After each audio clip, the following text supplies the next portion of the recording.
N minus M হয়ে যাবে Q x এর ডিগ্রি, বুঝতে পারলে? দেখো এখানে 3 মাইনাস 2 তার মানে 1, তাহলে ডিগ্রি অফ কিউ এক্স হয়ে যাবে এন মাইনাস এম।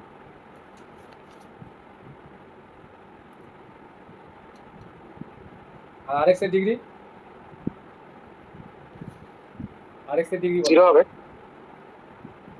আর এক্স হুম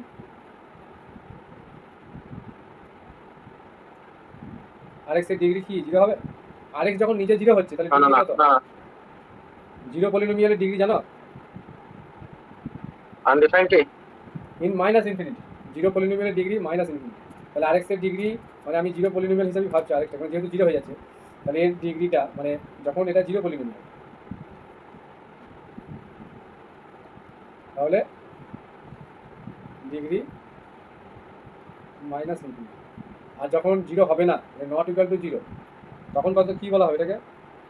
তাহলে লেস দ্যান কি হয়ে যাবে? আর এক্স এর ডিগ্রি তখন হয়ে যাবে যখন নট ইকুয়াল টু 0। তখন মানে তার মানে দেখো এই কার ডিগ্রি থেকে কম হবে? জি এক্স এর ডিগ্রি ছিল এম, তাহলে দেখো জি এক্স মানে কোনটা? এইটা।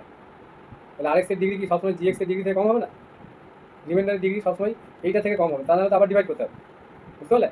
তার মানে ডিগ্রি অফ জি এক্স, এগুলো পড়িয়েছি আগে থিওরি ক্লাসে, আবার রিভিশন আছে। Degree of G X greater than degree of R X, মানে আর এক্স এর ডিগ্রি কি হবে? লেস দ্যান এম হবে। দেখো এম এর থেকে ছোট হয়ে যাবে, এটা এম ছিল, এটা এটা কি এক্স কেমন লিখছে এইখানটা, দেখো জায়গাটা ক্লিয়ার তো? আচ্ছা এবার